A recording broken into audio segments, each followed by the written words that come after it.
L'homme peut créer une machine, mais ça reste l'œuvre de l'homme.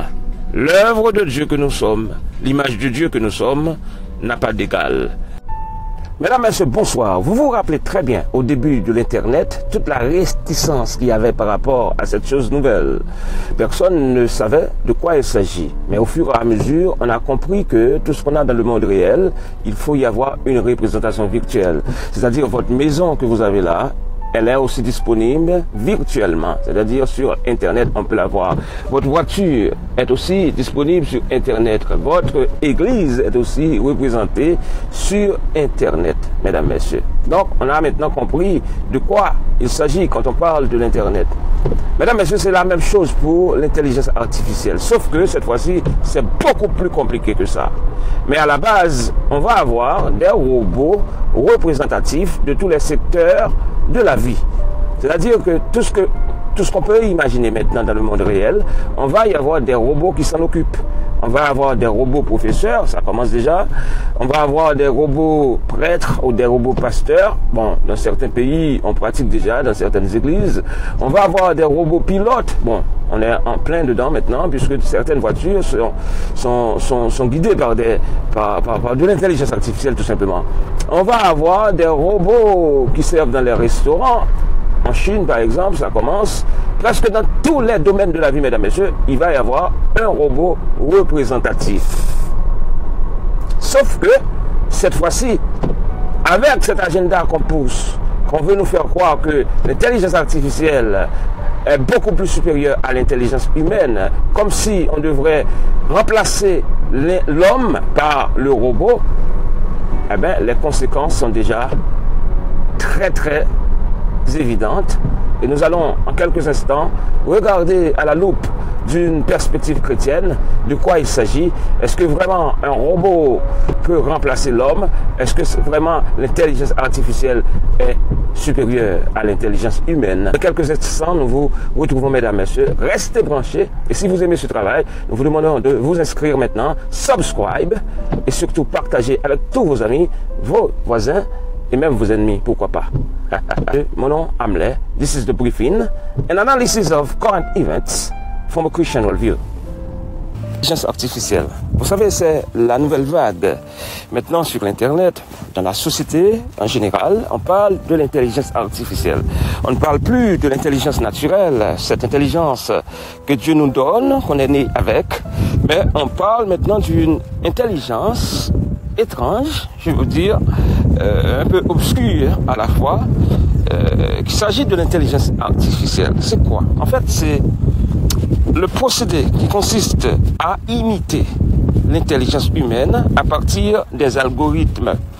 Bon, maintenant, tout cela peut être du chinois pour certains d'entre nous. Pour vous dire, derrière cette question d'intelligence artificielle, mesdames et messieurs, il y a toute une philosophie. Et cette philosophie n'est pas née d'hier. Cette philosophie, on va dire, est née avec l'intelligence artificielle. C'était déjà dans les années 50 que les scientifiques, vous voyez, considéraient cette question, est-ce qu'une machine peut agir intelligemment? Est-ce qu'une machine, vraiment, l'intelligence d'une machine peut dépasser, peut surpasser l'intelligence humaine? Est-ce qu'une machine peut prendre des décisions morales? Et j'en passe. Maintenant, en posant ce genre de questions, mesdames et messieurs, on se retrouve tout droit dans la philosophie. C'est pourquoi je vous dis déjà qu'il y a une branche de la philosophie qui s'occupe de l'intelligence artificielle. On l'appelle tout court, comme son nom l'indique, philosophie de l'intelligence artificielle, ou en anglais, the philosophy of AI. Maintenant, pourquoi c'est important, mesdames et messieurs, de jeter un regard sur cette question d'intelligence artificielle? La raison fondamentale est que, avec toute invention humaine, avec toute nouvelle chose, avec toute nouvelle technologie, si vous voulez dire, il va y avoir 3 catégories de personnes quand on considère leur réaction par rapport à la chose. La première catégorie va vous dire, mon frère, je n'ai rien à faire avec. Je ne vais pas me mêler là-dedans. Je ne vais pas me compliquer la vie. Ça me suffit. Je reste à l'écart et l'intelligence artificielle, qu'elle reste dans son coin. Ça, c'est la réaction de cette première catégorie de personnes. La deuxième catégorie de personnes, quant à leur réaction par rapport à cette nouvelle technologie, ces gens vont vous dire, mon frère, il faut embrasser l'intelligence artificielle, mais avec prudence. Car tout comme l'Internet, c'est une bonne chose, mais oui, il y a tellement de mauvaises choses qui y passent, tellement de problèmes, tellement d'incidents regrettables sur la toile qu'enfin, on doit exercer de la prudence. Mais ça ne veut pas dire pour autant que l'Internet en soi, c'est une mauvaise chose, puisque ça nous facilite la vie. Et d'ailleurs, presque tout ce qu'on a dans le monde réel, nous l'avons sur Internet, c'est-à-dire une représentation virtuelle de la chose. Nous avons une représentation virtuelle de notre maison. Nous avons une représentation virtuelle de notre école, université et autres. Nous avons une représentation virtuelle de notre église, là où nous adorons Dieu. C'est-à-dire que l'Internet aussi peut avoir des dérives. Mais ça ne veut pas dire pour autant l'Internet en soi est une mauvaise chose. Donc, la seconde catégorie de personnes qui nous dit qu'il faut embrasser l'intelligence artificielle avec une certaine prudence. Pour nous autres, ici, à The Briefing, nous pensons que cette catégorie de personnes est vraiment sage. Et c'est là que nous nous positionnons. Néanmoins, il y a aussi la troisième catégorie qui va vous dire, bon, on va embrasser l'intelligence artificielle avec tout ce qu'elle a. On n'a pas à se faire des soucis par rapport à l'intelligence artificielle, puisque déjà c'est le produit de l'homme et l'homme est le produit de Dieu. Donc tout ce que fait l'homme en ce sens vient justement pour nous faciliter la vie. Une réflexion vraiment simpliste, une réflexion vraiment, je dirais, paresseuse vis-à-vis de l'intelligence artificielle, parce que en réalité, il y a toujours des dérives dans les choses. La nature nous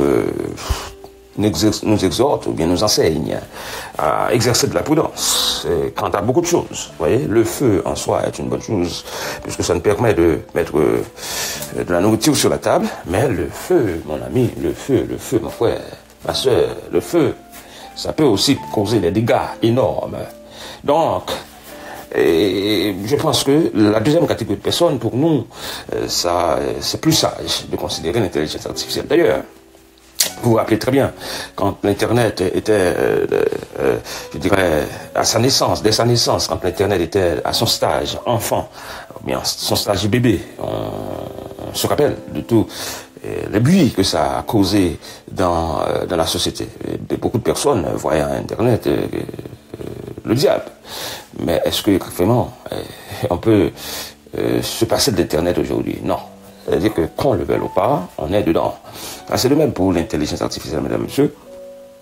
Qu'on le veuille ou pas, on va avoir affaire avec l'intelligence artificielle. Et déjà, comme je l'ai déjà dit, on est en plein utilisation de l'intelligence artificielle. This is the briefing, an analysis of current events from a Christian worldview. Nous allons, dans quelques instants, définir ce qu'on appelle les deux grandes catégories de l'intelligence artificielle. On parle de l'intelligence artificielle faible et l'intelligence artificielle forte. GPT, ça, est considéré comme l'intelligence artificielle faible. Maintenant, il y a une seconde catégorie de l'intelligence artificielle qu'on appelle l'intelligence artificielle forte. Cette catégorie, notez bien, mesdames et messieurs, cette catégorie d'intelligence artificielle pose comme hypothèse que l'intelligence artificielle est supérieure à l'homme. C'est-à-dire, on parle, pour les francophones, ils parlent de la super intelligence artificielle pour faire le distinguo entre cette intelligence artificielle et l'intelligence humaine. Ils vont aller jusqu'à dire que l'intelligence artificielle dépasse tout bonnement l'intelligence humaine. Maintenant, en posant pour hypothèse une telle chose, ça ne reste pas sans implications. Il y a des implications éthiques, morales, très très importantes à considérer. Premièrement, si vous dites que l'intelligence artificielle est supérieure à l'intelligence humaine, mais du coup vous dites que le créateur peut faire quelque chose qui lui dépasse.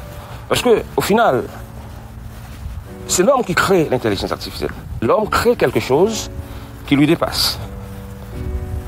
Est-ce que vous pouvez imaginer un instant qu'une voiture, l'intelligence d'une voiture dépasse l'intelligence de l'ingénieur mécanique? Est-ce que, à votre sens, est-ce que c'est possible? Donc le premier problème, c'est le problème éthique. C'est-à-dire que l'homme crée quelque chose en tant que créateur, mais il crée quelque chose qui lui dépasse. Alors, nous disons que le premier problème est un problème éthique parce que quand vous êtes créateur, quand vous créez quelque chose, il vous incombe la responsabilité de donner la marche à suivre. C'est à vous la responsabilité de dire à cette créature ou à cette chose comment on va faire. Vous vous rappelez très bien, nous sommes créés, vous et moi nous sommes créés à l'image de Dieu.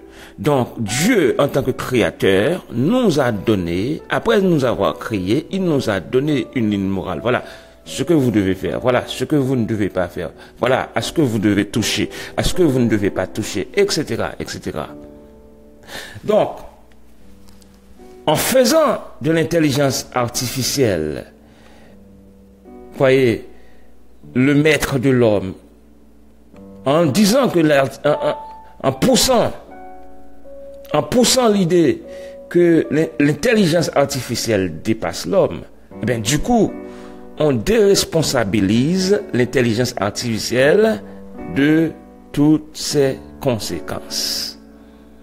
C'est-à-dire que, à l'avenir, bon, ce que je n'espère pas du tout, mais si on poursuit avec cette idée que l'intelligence artificielle dépasse l'homme, on fait des inventions dans ce sens-là, on poursuit avec cette recherche-là, eh bien, on va avoir à l'avenir beaucoup de problèmes. Ça va créer beaucoup de problèmes. Et quand ces problèmes nous viennent, l'homme, tandis qu'il est créateur de l'intelligence artificielle, il va se laver les mains pour dire, bon, ce n'est pas ma faute, c'est l'intelligence artificielle qui l'a fait.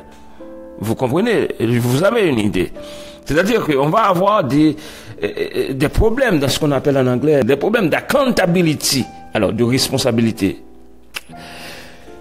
Toujours, l'homme va se laver les mains et donner à l'intelligence artificielle toute la responsabilité pour dire ce n'est pas lui qui est responsable. Les problèmes de safety, de sécurité, tout cela nous attend à l'avenir. Avec cette question d'intelligence artificielle forte, dont l'idée c'est de voir l'intelligence artificielle dépasser l'homme, dont l'idée c'est de voir l'intelligence artificielle prendre la place de l'homme. Déjà, c'est un problème éthique énorme qui se pose en ce sens. Et vous et moi, nous savons très bien que c'est de l'habitude de l'homme de se laver les mains de ses responsabilités. Il ne veut pas assumer ses responsabilités. Vous avez déjà eu un patron dans le passé, je n'espère pas en tout cas, mais ça arrive tous les jours. Et dans le passé, bon, un superviseur, un manager, etc., bon, il vous dit de faire des choses. Bon, vous le faites. Mais quand ça arrive que les choses ne tombent pas bien, les conséquences n'arrivent pas bien, bon, il dit, il n'a rien à voir avec. C'est à vous. Tandis que quand le succès arrive, bon, c'est à lui. Mais quand il n'y a pas de succès, quand c'est l'inverse, non, maintenant, ce n'est pas lui le responsable. C'est ce qu'on appelle en anglais accountability, la responsabilité. Vous savez, et c'est déjà là ce qui nous attend avec la version intelligence artificielle forte. Nous avons déjà dit, il y a deux grandes catégories en ce sens-là. Il y a la version faible, dont nous utilisons presque tous les jours. Ils sont là, c'est présent dans notre maison, à travers les outils que nous utilisons.